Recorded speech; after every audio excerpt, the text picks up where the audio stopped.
झूठ और भ्रम की राजनीति से भी जब विपक्ष नरेंद्र मोदी को तीसरी बार प्रधानमंत्री बनने से नहीं रोक पाया, तो अब उसका सारा फोकस सारे 3-5 करके सरकार गिराने पर है कि कुछ भी 3-5 करो लेकिन सरकार गिरा दो, नरेंद्र मोदी को किसी तरह से कमजोर कर दो। और इसलिए नरेंद्र मोदी की सरकार तो उनके निशाने पर है ही, अब यूपी की योगी सरकार को भी गिरा देने के मॉनसून ऑफर निकाले जा रहे हैं। इतना ही नहीं, बीजेपी ने तो आज कुछ ऐसे सवाल पूछ दिए जिसके बाद प्रधानमंत्री नरेंद्र मोदी की जान क्या खतरे में है, इस बात का भी सवाल चर्चा का विषय बन गया। क्या मोदी पर भी ट्रंप की तरह कोई हमला हो सकता है क्या? ये बातें होने लगी हैं। आज आपको विस्तार से एक एक चीज बताऊंगा, यह भी दिखाऊंगा कि आज नरेंद्र मोदी ने कैसे वो काम किया कि बीजेपी में नया जोश आया है। लेकिन पहले देखिए कि जब सारे तिकड़म लगाकर इंडी गठबंधन नरेंद्र मोदी को तीसरी बार पीएम बनने से नहीं रोक पाया, तो अब वो बीजेपी के सबसे चर्चित मुख्यमंत्री योगी आदित्यनाथ को रोकने में लगा है। जैसे मोदी को रोकने के लिए इंडी गठबंधन ने ऑपरेशन एनडीए चलाया, वैसे ही यूपी में योगी के खिलाफ ऑपरेशन मॉनसून चलाया जा रहा है। जैसे इंडी गठबंधन ने एनडीए में फूट डालने की कोशिश की, वैसे ही यूपी में योगी के खिलाफ बीजेपी में फूट डालने की कोशिशें हो रही हैं।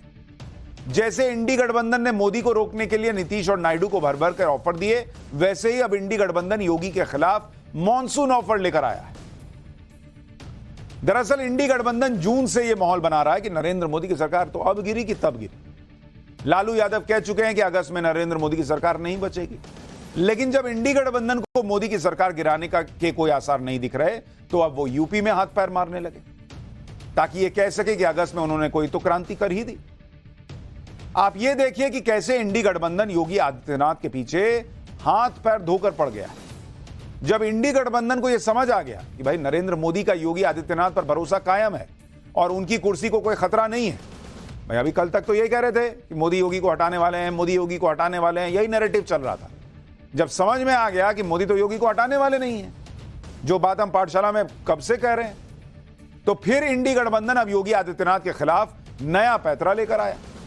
योगी आदित्यनाथ के कट्टर सियासी दुश्मन अखिलेश यादव ने सोशल मीडिया में खुला ऐलान कर दिया कि मॉनसून ऑफर 100 लाओ, सरकार बनाओ।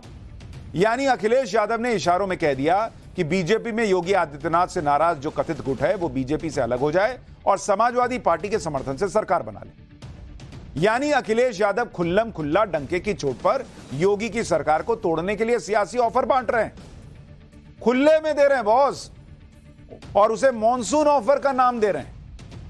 अब आप सोचिए, ये वही इंडी गठबंधन है जो दिन रात नरेंद्र मोदी के खिलाफ संविधान का एजेंडा चलाता है, खुद को संविधान का सबसे बड़ा रक्षक बताता है, और उसी के नेता एक चुनी हुई सरकार को खुलेआम गिराने के लिए जोड़ तोड़ की राजनीति करने के ऑफर दे रहे हैं, मॉनसून ऑफर दे रहे हैं।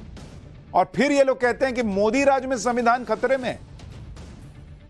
ये खुल्लम खुल्ला करें तो ठीक, ये विधायक तोड़ने की बात करें, मॉनसून ऑफर बताएं तो ठीक, वहां बीआरएस के विधायक सांसद तोड़ ले, कांग्रेस अपने में मिला ले तो ठीक। इनका वॉशिंग मशीन नहीं कहलाएगा, इनके ऑफर नहीं कहलाएंगे, सब संविधान के दायरे में हो रहा है। मतलब अपने फायदे के लिए संविधान की धज्जियां आप उड़ाएं और दोष नरेंद्र मोदी पर लगाएं। और अखिलेश यादव के इस ऑफर पर उनके परम मित्र राहुल गांधी एकदम चुप हैं, जबकि यही राहुल गांधी बीजेपी पर आरोप लगाते हैं कि वो ऑपरेशन लोटस चलाकर उनके नेताओं को तोड़ती है। लोकसभा चुनाव में तो कांग्रेस ने अपने मैनिफेस्टो में वादा किया था कि वो दल बदल कानून में संशोधन करेगी, लेकिन अब राहुल गांधी को अखिलेश यादव के इस मॉनसून ऑफर में कोई जोड़ तोड़ की राजनीति नहीं दिखती। और कैसे दिखेगी जब उनकी खुद की सरकार तेलंगाना में जोड़ तोड़ कर रही है, धड़ाधड़ कांग्रेस में बीआरएस के लोग शामिल हो रहे हैं। किस मुंह से राहुल गांधी सवाल पूछेंगे अखिलेश यादव से?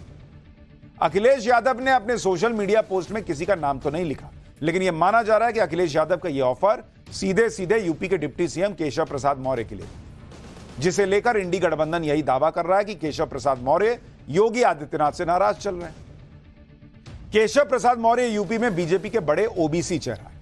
अखिलेश यादव भी पिछड़ों की राजनीति करते हैं। यूपी में ओबीसी 40% से ज्यादा है। अखिलेश यादव कल तक केशव प्रसाद मौर्य पर तंज कर रहे थे, बिना नाम लिए उनके लिए लौट कर बुद्धू घर को आए जैसे शब्द लिख रहे थे। आज योगी आदित्यनाथ के विरोध के चक्कर में केशव प्रसाद मौर्य को मॉनसून ऑफर दे रहे हैं। समाजवादी पार्टी के लोग कह रहे हैं कि केशव प्रसाद मौर्य का बीजेपी में अपमान हो रहा है, उन्हें अपना सम्मान पाने के लिए अखिलेश का ऑफर मंजूर कर लेना चाहिए। यह वो पार्टी कह रही है जिस पार्टी पर आरोप है कि भाई मुलायम सिंह तक का अपमान हुआ, चाचा शिवपाल का अपमान हुआ, अखिलेश यादव ने सारी सत्ता पार्टी की अपने हाथ में ले ली, बड़ों का अपमान करके। यह आरोप समाजवादी पार्टी पे लगता रहा। वो आज याद दिला रहे हैं कि बीजेपी में किसका अपमान और सम्मान हो रहा है। सुनिए एक बार समाजवादी पार्टी के प्रवक्ता मनोज यादव क्या कह रहे हैं, फिर आपको आगे की बात बताता हूं। तो अगर किसी को लगता है कि हम बड़े कद के नेता हैं, हमारा कद बड़ा है उत्तर प्रदेश में, हमारी वजह से सरकार बनी थी, तो उनको अपने सम्मान को और अपनी जो उनके तमाम सारे फॉलोअर हैं उनके बारे में सोचना चाहिए। 100 लाओ, मुख्यमंत्री की गद्दी पाओ, सरकार बनाओ और सम्मान पाओ। अच्छा, ये पिन मारने का प्रयास कर।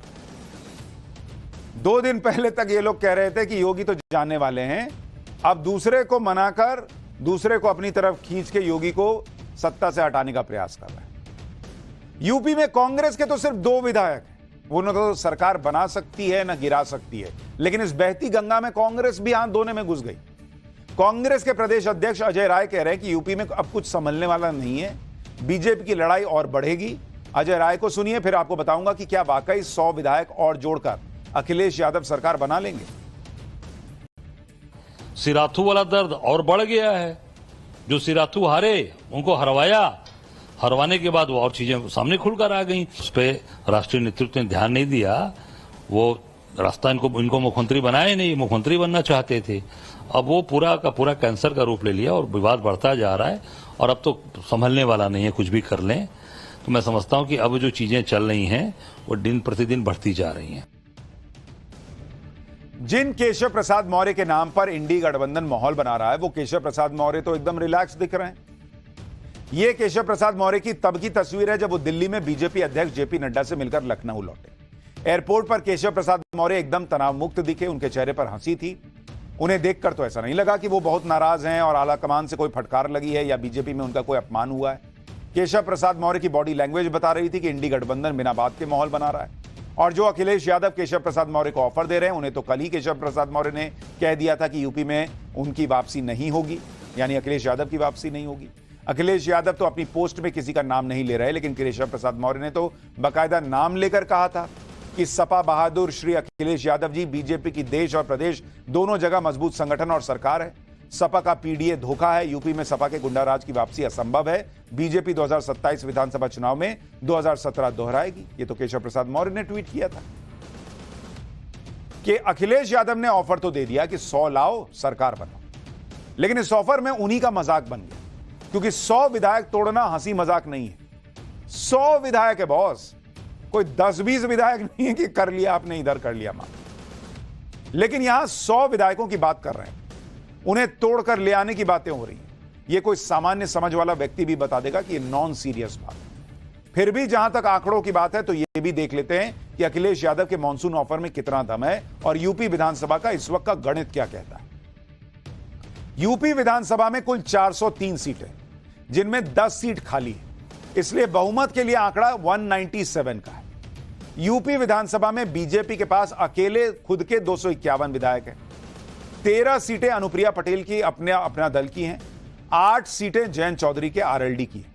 इसके अलावा 6 सीट ओम प्रकाश राजभर की पार्टी की है, 5 सीट निषाद पार्टी के पास है, यानी कुल मिलाकर बीजेपी गठबंधन की 283 सीट, जबकि विपक्ष में समाजवादी पार्टी के पास 105 सीट और कांग्रेस के पास गिन के 2, यानी कुल मिलाकर विपक्ष के पास 107 सीट। यानी एक तरफ एनडीए के पास 283 और दूसरी तरफ इंडी गठबंधन के पास 107, यानी आधे से भी कम। जब सरकार और विपक्ष की ताकत में इतना बड़ा अंतर हो, ऐसी स्थिति में सरकार बनाने के बारे में सोचने लगना यह अखिलेश यादव का ख्याली पुलाव। एक बार सुनिए बीजेपी के नेता सुधांशु त्रिवेदी और अखिलेश यादव के ऑफर पर उन्होंने क्या कहा है, फिर आपको बताऊंगा कि इस ऑफर के पीछे अखिलेश का कौन सा सीक्रेट गेम छिपा है। मैं उनसे कहना चाहूंगा, 100 लाओ नहीं, पहले अपना मूलधन बचाओ। जिस वोट बैंक के चक्कर में 2 लड़के साथ आए थे, अब एक लड़का बड़का हो गया है, वो लोकसभा में नेता प्रतिपक्ष हो गया है। अपना वोट बैंक बचाओ, बाद में आकर यहां ज्ञान बखारो। जब से यूपी में अखिलेश यादव ने बम्पर सीटें जीती हैं, तब से वो इंडी गठबंधन के नए हीरो बने। अखिलेश यादव को लग रहा है कि वो जो भी सियासी चाल चल देंगे वो मास्टर स्ट्रोक बन जाएगा, या जो आसपास का इकोसिस्टम है वो मास्टर स्ट्रोक बना के बताएगा। जैसे अखिलेश यादव ने खुलेआम योगी आदित्यनाथ की सरकार गिराने की कोशिश का स्टंट किया, इससे अखिलेश यादव के समर्थक तो खुश हो जाएंगे, लेकिन इंडी गठबंधन का संविधान बचाओ का नैरेटिव कमजोर पड़ जाएगा। राजनीति के एक्सपर्ट अखिलेश यादव के इस बयान को बहुत हल्का बता रहे हैं। एक बात अखिलेश यादव को यह भी समझनी चाहिए कि जब नेता एक पार्टी से दूसरी पार्टी में जाकर पाला बदलते हैं तो इस तरह डंका नहीं पीटते, ना ही सामने वाली पार्टी कोई ऑफर निकालती। चुनाव से पहले कांग्रेस के कई नेता पार्टी छोड़कर बीजेपी में गए थे, लेकिन बीजेपी ने ऐसा कोई ऑफर नहीं निकाला। अभी तेलंगाना में बीआरएस के लोग छोड़ छोड़कर कांग्रेस में जा रहे हैं, लेकिन वहां कांग्रेस ने कोई ऑफर नहीं निकाला है। अखिलेश यादव को यह पता है कि वो मॉनसून ऑफर निकाल लें या बिग बिलियन डे टाइप का कोई करारा नाम दे दें, इन सबसे योगी आदित्यनाथ की कुर्सी नहीं हिलने वाली बॉस। हो सकता है स्टंटबाजी के पीछे उपचुनाव को लेकर अखिलेश यादव की घबराहट हो, क्योंकि जिस तरह से यूपी को लेकर नरेंद्र मोदी खुद एक्टिव हैं, जिस तरह से उपचुनाव को लेकर योगी आदित्यनाथ ने मोर्चा संभाला हुआ है, उससे यूपी में इंडी गठबंधन में हलचल है।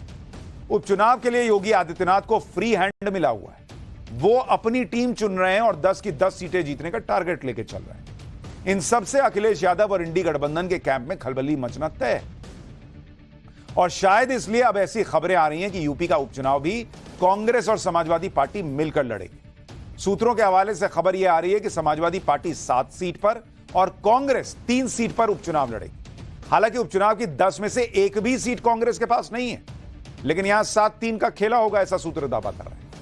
21 जुलाई को कांग्रेस ने लखनऊ में उन जिला अध्यक्षों की बैठक बुलाई जिनके जिलों में विधानसभा चुनाव होने, यानी ये सारी सियासी स्टंटबाजी के पीछे यूपी का उपचुनाव है, जिसे जीतकर इंडी गठबंधन लोकसभा चुनाव में मिली हार के दर्द को कुछ कम करना चाहे।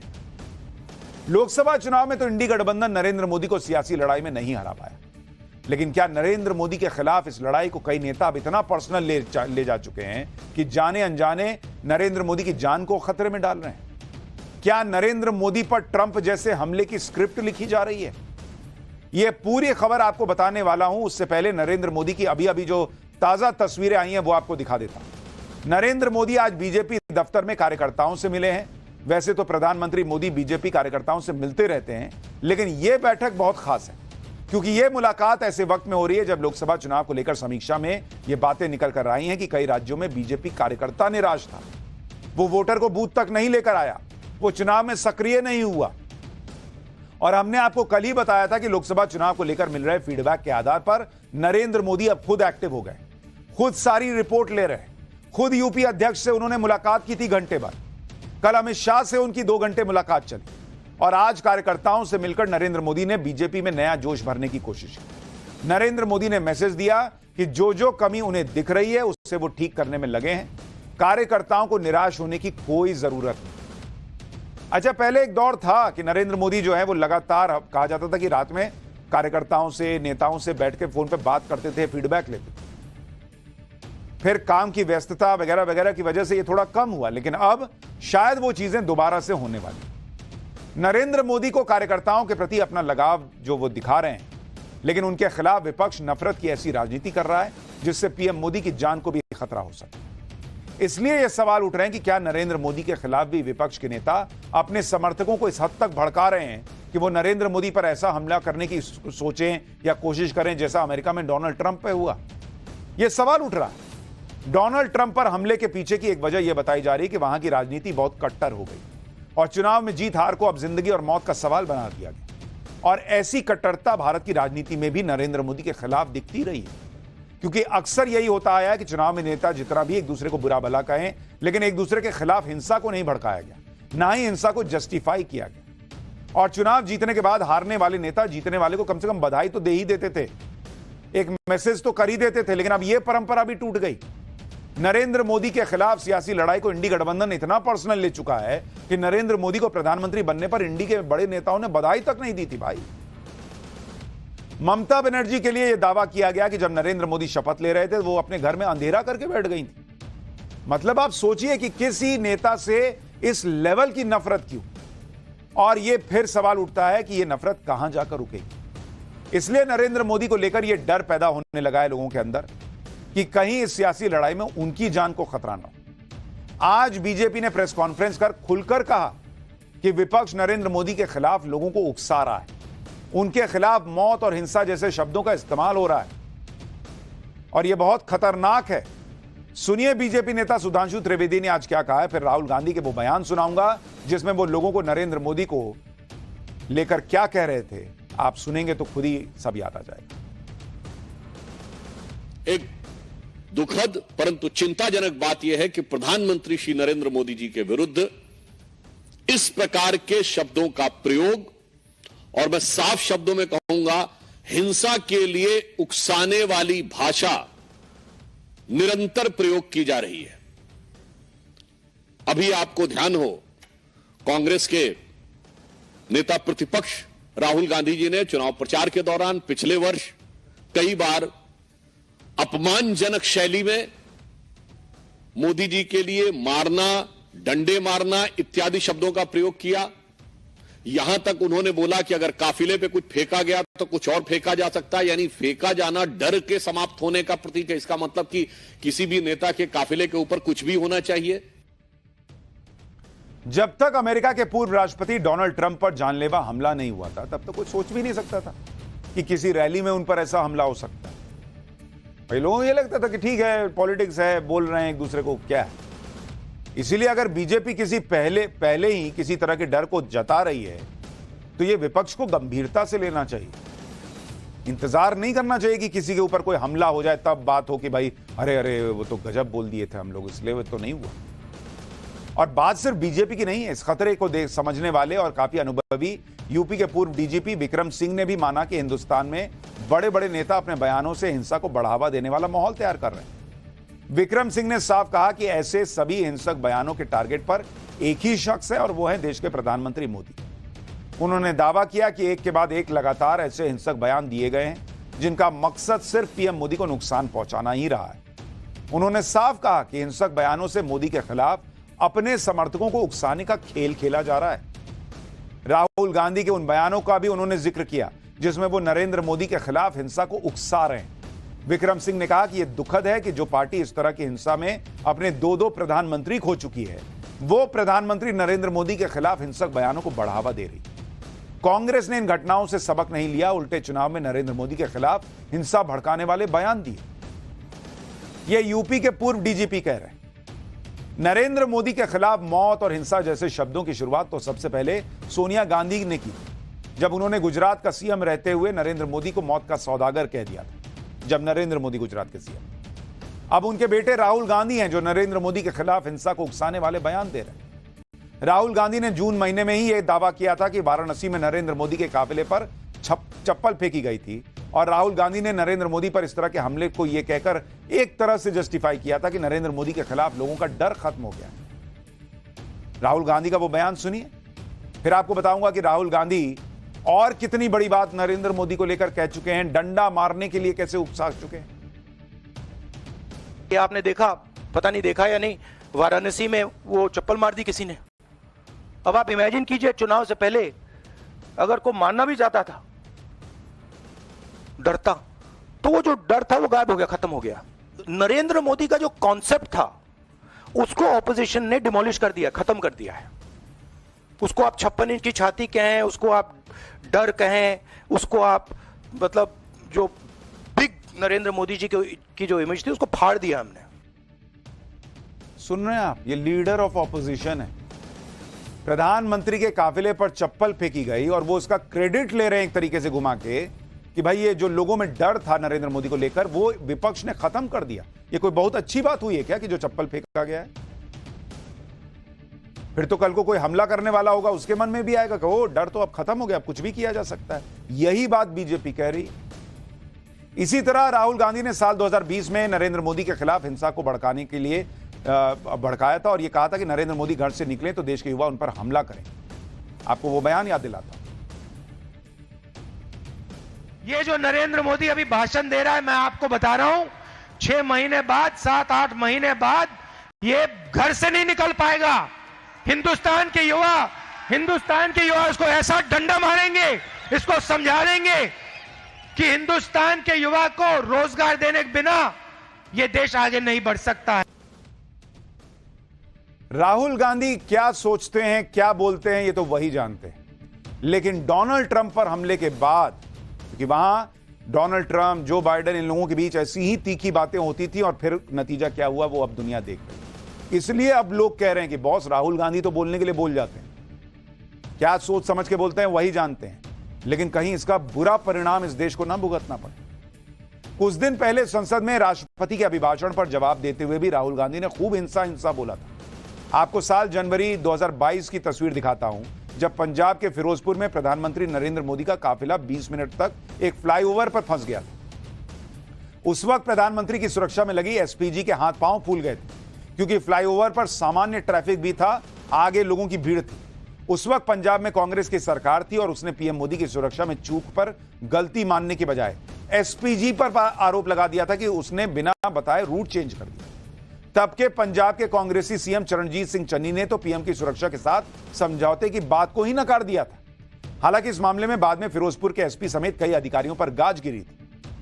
उस वक्त भी मैं पाठशाला में कांग्रेस से मैंने यह सवाल पूछा था कि जो व्यक्ति उस फ्लाईओवर पर फंसा है वो आपका सियासी दुश्मन बाद में है, देश का प्रधानमंत्री पहले है बॉस। लेकिन लगता है कि तब से लेकर अभी तक कांग्रेस में जो अप्रोच रहा है उसमें कोई सुधार नहीं हुआ है। कई लोग तो मजाक बना रहे थे कि नरेंद्र मोदी 56 इंच छाती की बात करते हैं और डर गए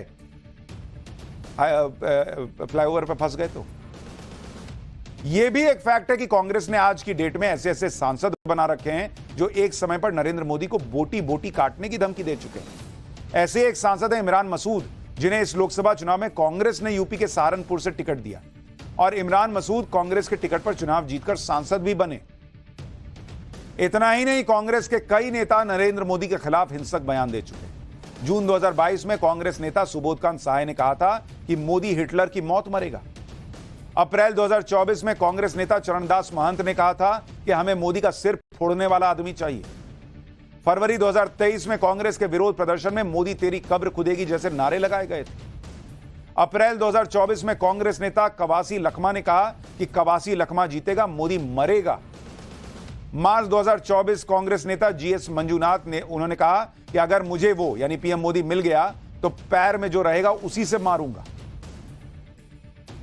ये होता रहा है और नेता बोलते हैं, उसका इफेक्ट उनके समर्थकों में, कार्यकर्ताओं में या किसी और फॉलोअर में क्या हो रहा है वो कोई नहीं जानता। और इसलिए इन नेताओं को सोचना चाहिए कि अमेरिका में ट्रंप के साथ जो हुआ वो खतरा वो भारत के लिए पैदा ना कर दे। विपक्ष के नेताओं को यह समझना चाहिए कि कोई भी खतरा न्योता देकर नहीं आता। भले ही इंडी गठबंधन के नेता खुद किसी हिंसा का हिस्सा न बने, लेकिन समर्थकों का क्या भरोसा।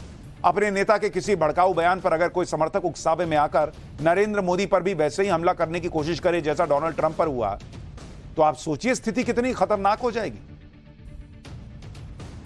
सावन का महीना शुरू होने वाला है और इसी के साथ सावन में होने वाली कांवड़ यात्रा भी शुरू हो, जिसकी तैयारियों में यूपी सरकार लगी। जब से योगी सरकार आई है तब से कांवड़ यात्रा धूमधाम से निकल रही है, लेकिन जब कोई शुभ काम होता है तो इसमें खलल डालने वाले भी आ जाते हैं। ऐसे ही कुछ लोग कल से योगी सरकार के एक आदेश पर बवाल मचा रहे हैं। यह आदेश कांवड़ यात्रा के भक्तों की सुविधा को देखकर निकाला गया। कई बार कांवड़ यात्री यह शिकायत करते हैं कि कांवड़ में वो कई बार दुकान का नाम देखकर सामान खरीदते हैं, लेकिन बाद में पता चलता है कि दुकान किसी और नाम से, दुकान चलाने वाला कोई और है। इसे लेकर कई लोग आपत्ति भी जताते हैं कि आखिर पहचान बदलकर दुकान चलाने की जरूरत क्या है बॉस। अपना सही नाम बताओ, दुकान चलाओ। जिसका जो नाम है उसी नाम से, उसी पहचान से ना दुकान चलनी चाहिए। नाम का अगर कोई धोखा दे रहा है, दूसरे नाम से दुकान चला रहा है, मतलब मन में खोट है। यही बात जो है वो लोग उठाते रहे।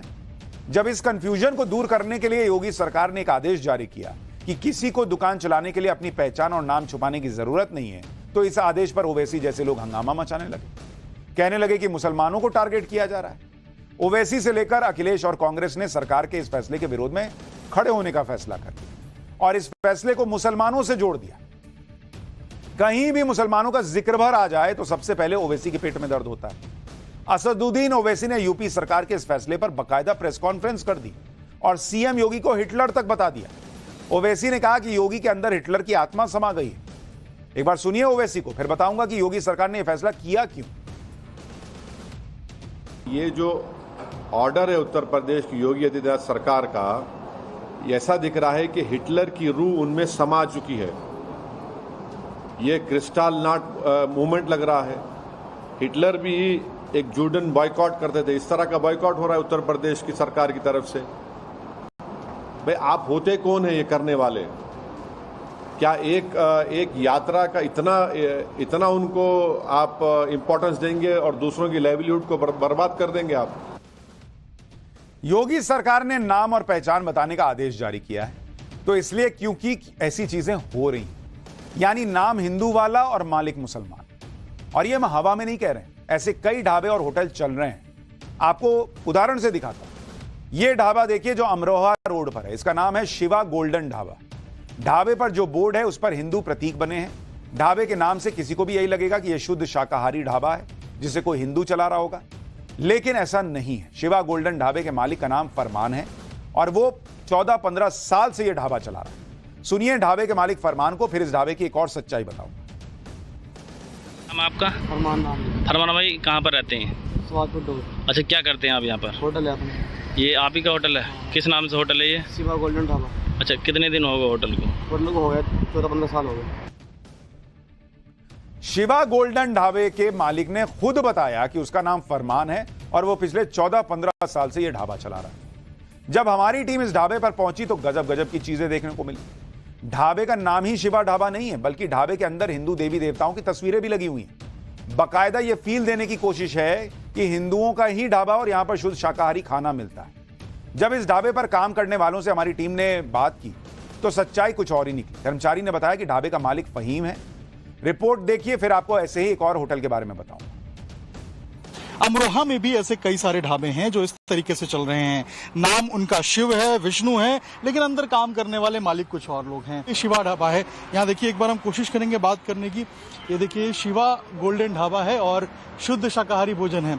अच्छा, कांवड़िए आ रहे हैं, कुछ तैयारी वारी किए हैं आप लोग? क्या तैयारी है? अभी हमने इनकी कोई तैयारी चल रही है, हमारे कांवड़ते हुए है।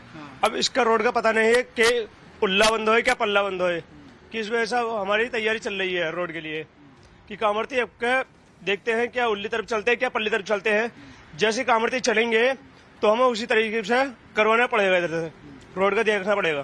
क्या नाम है आपका? हमारा जोगिंदर नाम है। जोगिंदर। और ये ढाबा किसका है? ये हमारे भोरे भाई का ढाबा है। क्या नाम है उनका? भोरे भाई। पूरा नाम क्या? पूरा नाम क्या है उनका? भोरे भाई। भोरे भाई? हाँ, फहीम नाम उनका। फहीम? हाँ। अच्छा, फहीम भाई कहाँ है? वो पल्ले होटल पर गए हुए हैं। अच्छा। हाँ। अच्छा, फहीम भाई मतलब ये जो मालिक हैं? हाँ, मालिक है ढाबे के। अब किसी को इस बात से दिक्कत नहीं है कि फहीम ढाबा चला रहे हैं, किसी को इस बात से भी दिक्कत नहीं है कि वो शिवा ढाबा नाम रख रहे हैं। ठीक है, हो सकता है आपको लगा हो, आपने रखा हो, लेकिन साथ ही वहां पर आप लिख भी दीजिए, योगी सरकार कह रही है कि फहीम शिवा ढाबा चला रहा। इसमें क्या दिक्कत होनी चाहिए? भाई मुसलमान भी कहीं खाने जाता है तो कई बार चेक करता है कि हलाल प्रोडक्ट है कि नहीं। चेक करता है ना भाई, उसको लगता है कि हलाल प्रोडक्ट खाना चाहिए या इस्तेमाल करना चाहिए। नाम और पहचान छुपाकर होटल या ढाबा चलाने वाले और भी लोग हैं, वो आगे आपको बताऊंगा। पहले आपको बताता हूं कि योगी सरकार ने क्या आदेश दिया था और कैसे उस पर अमल हो रहा है। आदेश के मुताबिक दुकानों के आगे मालिक का नाम लिखना जरूरी है। दुकान में काम करने वालों के नाम भी लिखने होंगे। होटल और ढाबों पर असली नाम लिखना होगा। मालिक और कर्मचारियों के नाम बताने होंगे। खाना बनाने वालों के नाम भी लिखने होंगे। फल वालों के भी अपनी पहचान बतानी होगी। ठेले या दुकान के आगे नाम लिखना होगा। अगर नाई की दुकान है वहां भी मालिक का नाम लिखना होगा। पंचर की दुकान है वहां भी मालिक का नाम लिखना होगा। यानी ये सबके लिए है। ऐसा तो नहीं कहा कि मुसलमान आप ही बताओ, सबके लिए कहा कि भाई जो चला रहा है दुकान वो अपना नाम लिख दे। सरकार ने आदेश जारी किया और इस पर अमल भी शुरू हो गया। मुजफ्फरनगर जिला भी कावड़ रूट पर पड़ता है और यहां पर ढाबा मालिकों और दुकानदारों ने अपने नाम और पहचान लिखने शुरू कर दिए। देखिए एक बार रिपोर्ट। इस वक्त हम मुजफ्फरनगर हाईवे पे एक ढाबे पर मौजूद है। ये देखिए, श्री श्याम ढाबा लिखा हुआ है यहाँ पर इसका नाम, और ये श्याम ढाबा देख के लग रहा है किसी हिंदू प्रोपराइटर ही इसके होंगे। तो इसी कंफ्यूजन को दूर करने के लिए इसमें कोई दूसरा नाम तो नहीं है, इसके मालिक कोई और तो नहीं है, इसलिए इस तरीके के बोर्ड जो है वो आपको देखने के लिए मिलेंगे। और ये बोर्ड जो है वो प्रशासन की हिदायत के बाद यहाँ पे लगाए गए हैं। देखिए, आप इसमें नाम देख सकते हैं कि डायरेक्टर आरती चौधरी है, मैनेजर गौरव चौधरी है, मैनेजर नितिन कुमार है, और जो है कुक है वो अजय शर्मा है, वेटर सोनू है, है, हेल्पर अनीता है और स्वीपर अनिल शर्मा, यानी सारे यहाँ पे काम करने वाले लोग जो हैं वो हिंदू हैं। और अगर यहाँ पे कोई कावड़िया आता है तो उसको किसी बात की कंफ्यूजन नहीं होगी। भाई सबके लिए लागू हो रहा है तो फिर किसी एक को दिक्कत क्यों होनी चाहिए? हिंदू भी लिख रहा है, सिख भी लिखेगा, ईसाई भी लिखेगा, पारसी भी लिखेगा, जिसकी दुकान होगी वो लिखेगा। और कावड़िए भाई चूंकि एक धार्मिक कार्यक्रम है ना, हर आदमी की अपनी आस्था है, उसको मन करेगा तो वहां जहां मन करेगा वहां बैठ के खाएगा, नहीं मन होगा तो नहीं खाएगा। इसमें दिक्कत क्या है? दूसरे धर्म के लोग भी जब अपना कोई धार्मिक कार्य करते हैं तो उससे जुड़ी हुई जो परंपराएं हैं, मान्यताएं हैं, जो उनको परहेज लगता है वो करते हैं कि मानते हैं कि नहीं मानते हैं। उत्तर प्रदेश सरकार का आदेश लागू हो गया है और चाहे हिंदू हो या फिर मुसलमान, सभी अपनी अपनी दुकानों, ढाबों और ठेलों पर नाम लिखें। बड़ी बात यह है कि सरकार का यह आदेश स्वैच्छिक है, यानी अगर दुकानदार का मन है तो वो अपना नाम लिखे और मन नहीं है तो ना लिखे। फिर भी इस पर राजनीति हो रही है। कांग्रेस ने तो योगी सरकार के फैसले को मुसलमानों के आर्थिक बहिष्कार से जोड़ दिया। कांग्रेस नेता पवन खेड़ा को सुनिए, फिर बताऊंगा अखिलेश और मायावती का इस पर क्या कहना है। कावड़ यात्रा पे ये प्रपोज कर रहे हैं, इसके पीछे मंशा है इकोनॉमिक बॉयकॉट ऑफ मुस्लिम्स को नॉर्मलाइज करना, कैसे आर्थिक बहिष्कार का सामान्यकरण करना है मुसलमानों का। तो इस मंशा को तो हम कामयाब किसी के लिए नहीं होने देंगे, वो हिंदू के लिए करे हो, मुसलमानों के लिए करे हो, किसी के लिए भी करें, हम नहीं होने देंगे। इसी तरह से अखिलेश यादव ने सोशल मीडिया पर लिखा कि जिसका नाम गुड्डू, मुन्ना, छोटू या फत्ते है उसके नाम से क्या पता चलेगा? कोर्ट इसका स्वतः संज्ञान ले और ऐसे प्रशासन के पीछे के शासन तक की मंशा की जांच करवाकर उचित दंडात्मक कार्रवाई करे। ऐसे आदेश सामाजिक अपराध हैं जो सौहार्द के शांतिपूर्ण वातावरण को बिगाड़ना चाहते हैं। इसी तरह से बहुजन समाज पार्टी सुप्रीमो मायावती ने भी योगी सरकार के इस फैसले का विरोध किया। मायावती ने सोशल मीडिया पर लिखा कि नया सरकारी आदेश गलत परंपरा है जो सौहार्दपूर्ण वातावरण को बिगाड़ सकता है। जनहित में सरकार इसे तुरंत वापस ले। ये सभी नेता दुकानदारों की पहचान जाहिर करने के आदेश का विरोध कर रहे हैं, लेकिन ये नहीं बता पा रहे कि अगर ढाबे वाले या फिर रेडी ठेले वाले अपना नाम और पहचान लिख देंगे तो उससे परेशानी क्या है।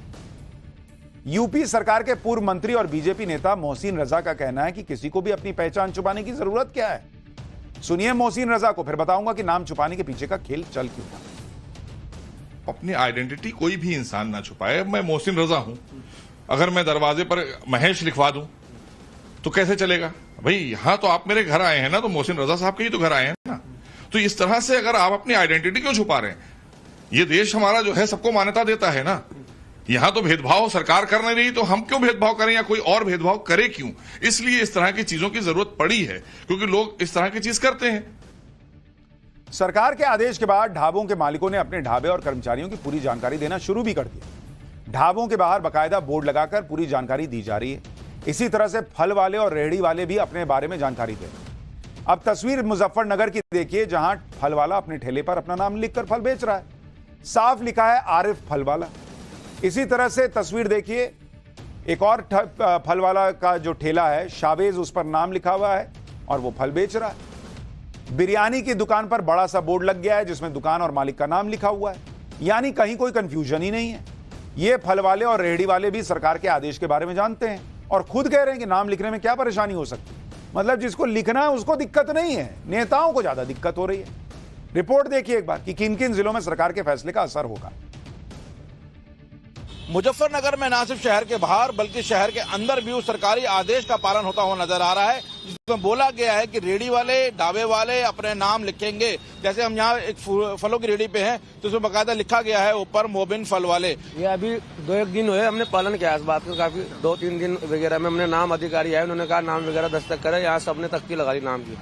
सब पुलिस वाले आ रहे हैं चेक करने के लिए? हाँ, पुलिस वाले आ रहे हैं चेक करने के लिए। और यूँ कह रहे हैं होटल वालों को बड़ा नाम करके लगाइएगा अपना, छोटे छोटे मत लगाइएगा नाम। आपने पूछा उनसे क्यों लगाने के लिए बोल रहे हैं आप? हाँ, यूँ लगाने के लिए बोल रहे। किसी के मन में कोई बैनर है, एक कावड़ यात्रा आती है, बोला आता है इसका नाम क्या है, वो अब सब ओपन है, इसका नाम क्या है, कौन क्या है, ये इस पे सब तख्ती प्रशासन ने लगवाई है। क्या नाम है जनाब आपका? हाकिम नाम है जी। हाकिम जी, कब ये आदेश आया और क्या किस तरीके से पालन कर रहे हैं आप लोग? ये 4-5 दिन पहले क्या है उन्होंने, पुलिस वालों ने क्या तख्ती ला के नाम लिख कर यहाँ टांग दो।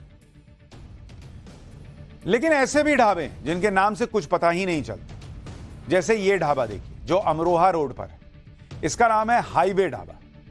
जरा वो तस्वीर दिखाइए। अभी वो तस्वीर भी आपको दिखाता हूं। ये है हाईवे ढाबा। अब हमारी टीम यहां पहुंची, पूछा कि भाई हाईवे ढाबे के मालिक का नाम क्या है, तो भूरे मालिक है। कहा गया कि मुसलमान है। भूरे मालिक का कहना है कि ढाबे को उसने किराए पर लिया है और जल्दी ही ढाबे का नाम भी बदलने वाला है। देखिए जरा रिपोर्ट। शुद्ध शाकाहारी हाईवे ढाबा वेज ढाबा है। बजरंगबली की बाकायदा यहाँ पे झंडा लगा हुआ है और भारत का झंडा लगा हुआ है और गुरु नानक देव जी का यहाँ पर फोटो भी लगा है और सिख समुदाय का प्रतीक चिन्ह भी लगा हुआ है। क्या नाम है इनका? नाम तो खैर भूरे है। भूरे? पूरा नाम क्या है? भूरे मलिक बोलते हैं। और ये भूरे कौन है? भूरे मलिक भूरे मैं हूँ, मैं चलाता हूँ। आप चलाते हैं? अच्छा। बंद रहेगा सावन में तो बंद कर देते, रोड बंद रहेगा ना। अच्छा, बंद कर देंगे। तो ये नाम इसका हाईवे ढाबा है जी। ऐसा क्यों रखा था सर? ये पहले से चल रहा था, रेंट पे ले रखा मैंने तो किराया। आपको शुद्ध शाकाहारी ओम लिखा हुआ नजर आएगा। ओम आप देखिए यहाँ पे नजर आएगा। ये जो संचालक हैं वो तो मुस्लिम है लेकिन ओम यहाँ पे नजर आएगा। इस तरीके से भ्रमित करने वाले जितने भी ढाबे हैं उनको लेकर मुजफ्फरनगर में प्रशासन ने काफी ज्यादा जो है वो एक्शन दिखाया है और कहा है कि नाम बताइए। दरअसल सावन के महीने में कांवड़ यात्रा पश्चिमी उत्तर प्रदेश में बहुत बड़ा आयोजन बन जाता है। उत्तर प्रदेश के अलावा देश के कई राज्यों से भक्त हरिद्वार आते हैं और गंगा जल लेकर जाते हैं। सावन में हर साल 1 करोड़ श्रद्धालु हरिद्वार आते हैं। यूपी, हरियाणा, राजस्थान, दिल्ली से भी भक्त आते हैं। कांवड़ यात्रा के रूट में यूपी के 13 से ज्यादा जिले, गाजियाबाद, मेरठ, मुजफ्फरनगर में 111 किलोमीटर लंबा रूट है। इन 3 जिलों के 54 गांव कांवड़ यात्रा के मार्ग में आते हैं और इस पूरे रूट पर कांवड़ियों को सामान खरीदने के दौरान कोई कंफ्यूजन ना हो, इसके लिए फैसला लिया गया है। सीएम योगी कांवड़ यात्रा की तैयारियों पर पूरी नजर बनाए हुए हैं और यात्रा के दौरान किसी तरह की परेशानी ना हो, इसके लिए निर्देश जारी कर रहे हैं। कांवड़ यात्रा रूट की टूटी सड़कें 72 घंटे में ठीक की जाएं, यह आदेश दिया गया है। ड्रोन से कांवड़ यात्रा रूट की निगरानी की जाएगी। कांवड़ रूट पर सहायता शिविर भी लगाए जाएंगे। कांवड़ शिविर लगाने वाले का सत्यापन जरूर किया जाए। रूट पर साफ सफाई, स्ट्रीट लाइट का इंतजाम हो, फूल बरसाकर कांवड़ियों का स्वागत किया जाए। कांवड़ रूट पर पेयजल शिकंजी का इंतजाम हो, अलग अलग मंत्रालय साथ मिलकर इंतजाम देखें। ये सारे आदेश कांवड़ यात्रा को लेकर योगी आदित्यनाथ दे चुके हैं। कुछ दिन पहले पूरा देश गर्मी से हाँफ रहा था, लेकिन जैसे ही मानसून ने रफ्तार पकड़ी तो तस्वीर बदल गई। अब लोग बारिश को देख के बाप बाप कर रहे हैं। बारिश ने गर्मी से राहत तो दिलाई, लेकिन कई इलाकों में यह बारिश लोगों के लिए आफत बन गई। उत्तराखंड से लेकर महाराष्ट्र तक आधे हिंदुस्तान में बाढ़ के हालात बन गए। कई जगह यह जानलेवा बारिश हो गई है, लोगों की जान चली गई। नदी नालों में ऐसा उफान आया कि नदियां सड़कों से होकर बहने लगी। मैदानी इलाकों में तो बाढ़ आ गई, जानवर बह रहे हैं। पहाड़ों में लैंडस्लाइड और फ्लैश फ्लड की वजह से लोगों की जान आफत में। आज पाठशाला में देश भर में इस मॉनसून के सीजन में क्या चल रहा है, उस भयावह तस्वीर को दिखाऊंगा। उत्तराखंड में पिछले कुछ दिनों से बारिश आफत बनकर टूटी। उत्तराखंड के हल्द्वानी की तस्वीर देखिए। इसमें 2 कार सैलाब के बीच फंसी हुई नजर आ रही है। असल में यहां लगातार हो रही बारिश की वजह से नाले में ऐसा उफान आया कि मकानों के बीच से गुजर रही सड़क पर सैलाब आ गया। एक कार सवार सैलाब की रफ्तार का अंदाजा नहीं लगा पाया। उसने नाले को पार करने की कोशिश कर ली, लेकिन पानी का बहाव इतना तेज था कि कार बहने लग गई। गनीमत यह रही कि कार सड़क के किनारे बनी रेलिंग में जाकर अटक गई और उसकी जान बची। इसी तरह जरा एक बार तस्वीर दिखाइए फुल फ्रेम।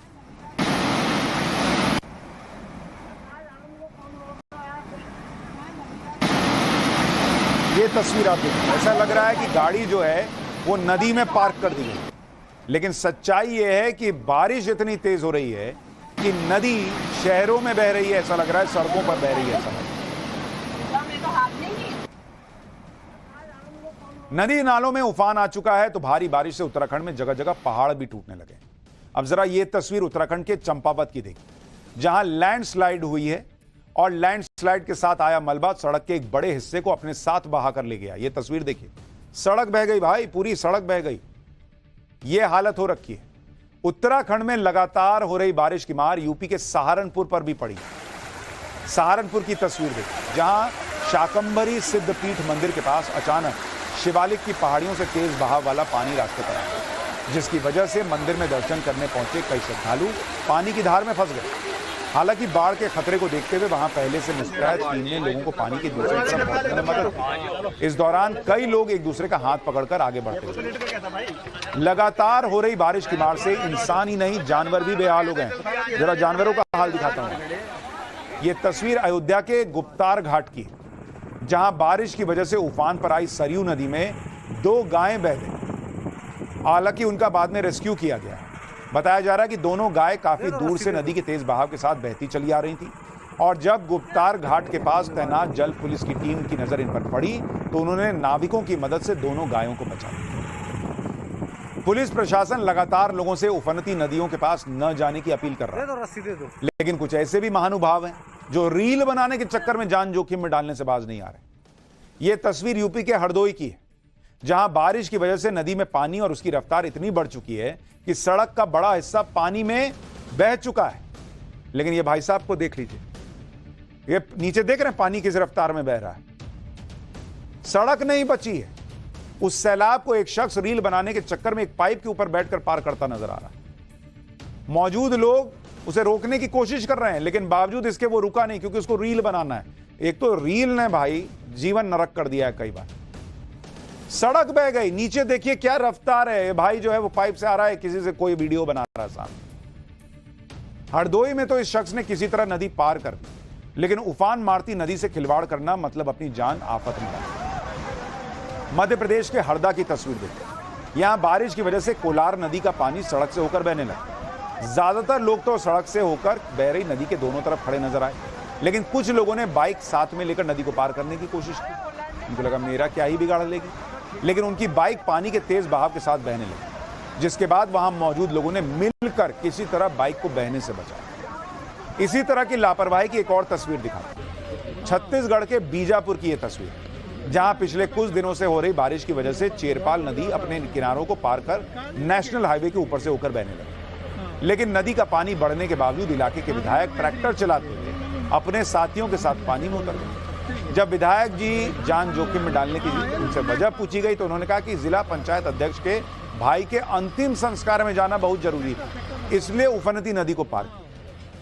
बताइए, अंतिम संस्कार में जाने के लिए अपनी अंतिम यात्रा ना निकल जाए इसकी भी चिंता न थी, जबकि हाईवे के ऊपर बहरा पानी का बहाव इतना तेज था कि पानी के दोनों तरफ, हाईवे के दोनों तरफ गाड़ियों की लंबी लाइन लगी हुई, कोई नहीं क्रॉस कर रहा था, लेकिन विधायक जी गए क्रॉस करके। बीजापुर में तो विधायक का ट्रैक्टर किसी तरह पानी के पार पहुंच गया, लेकिन छत्तीसगढ़ के धमतरी में ट्रैक्टर ड्राइवर की किस्मत इतनी अच्छी नहीं। यहां ट्रैक्टर के ड्राइवर ने राशन से लदी ट्रॉली के साथ सड़क के ऊपर से बह रही नदी को पार करने की कोशिश की, लेकिन पानी इतना ज्यादा था कि उसका पूरा ट्रैक्टर करीब करीब डूब ही गया, जिसके बाद पानी में डूबे ट्रैक्टर को खींचने के लिए दूसरा ट्रैक्टर लाना पड़ा। मतलब उस ट्रैक्टर को बताना पड़ा कि चलो भाई तुम्हारा भाई डूब रहा है। अब महाराष्ट्र के यवतमाल की तस्वीर देखो। बाढ़ और बारिश ने लोगों को इतना बेहाल कर दिया है कि शव यात्रा निकालने के लिए भी लोगों को जान जोखिम में डालनी पड़ी और शव को शमशान घाट तक पहुंचाने के लिए कमर तक भरे पानी से होकर गुजरना पड़ा। यूपी से आई बाढ़ की कुछ और तस्वीरें आपको दिखाता हूं। लगातार हो रही बारिश की वजह से कानपुर में भी गंगा का बढ़ता पानी लोगों को डराने लगा है। घाट की सीढ़ियां गंगा नदी के पानी में डूब चुकी हैं। गंगा नदी के आसपास के रहने वाले लोगों को वहां से हटाना पड़ा है। कुछ इसी तरह गंगा ने वाराणसी के लोगों की भी टेंशन बढ़ाई हुई। वाराणसी में हर घंटे गंगा में पानी का लेवल 5 सेंटीमीटर के हिसाब से बढ़ रहा है। नदी किनारे बने कई छोटे मंदिर और ज्यादातर घाट पानी में डूबे नजर आ रहे हैं। वाराणसी के नमो घाट से हमारे सहयोगी की जरा एक रिपोर्ट देखिए, वहां क्या हालत है। वाराणसी में गंगा प्रति घंटे 5 सेंटीमीटर की रफ्तार से बढ़ रही है, जिसकी वजह से बाढ़ का खतरा मंडराता जा रहा है। फिलहाल इस वक्त मैं वाराणसी के प्रसिद्ध नमो घाट पर मौजूद हूं और आप यहां पर किस तरीके से बाढ़ की स्थिति बनी हुई है उसकी एक तस्वीर दिखाने की कोशिश कर रहा हूं कि देखिए मेरे कमर का जो पानी है वो बिल्कुल आ चुका है, जबकि यहाँ से लगभग 15 से 20 मीटर आगे तक जो घाट की सीढ़ियाँ हैं वो है, मतलब लगभग 25 से 30 सीढ़ियाँ पूरी तरीके से पानी में डूब चुकी हैं और आने वाले दिनों में घाट के ऊपर पानी आ जाएगा। वाराणसी में गंगा का बढ़ता जलस्तर लोगों को डराने लगा है, तो पहाड़ों पर लगातार हो रही बारिश की वजह से यूपी के कई जिले पहले ही बाढ़ की चपेट में आ चुके हैं। यूपी में उत्तराखंड और नेपाल से सटे 20 जिलों में पिछले 4 से 5 दिनों से बाढ़ के हालात बने हुए हैं। इन जिलों में 20 लाख से ज्यादा लोगों पर बाढ़ का असर पड़ा है। पिछले 24 घंटों में बारिश और बाढ़ की वजह से 10 लोगों की मौत हो गई। बारिश की वजह से हो रही मुसीबत और बढ़ सकती है, क्योंकि मौसम विभाग ने अगले 3 दिनों के लिए यूपी के 40 जिलों में भारी बारिश का अलर्ट जारी कर दिया है। यूपी ही नहीं, आधा हिंदुस्तान बाढ़ और बारिश से बेहाल है। मौसम विभाग ने अगले 24 घंटों में जिन राज्यों में बहुत भारी बारिश का अलर्ट जारी किया, उनमें एक तो उत्तराखंड है, राजस्थान है, मध्य प्रदेश है, महाराष्ट्र है, गुजरात है, आंध्र प्रदेश है, कर्नाटक है और तमिलनाडु है। ये सारे राज्य हैं जहां भयंकर बारिश हो सकती है, अलर्ट जारी किया गया है।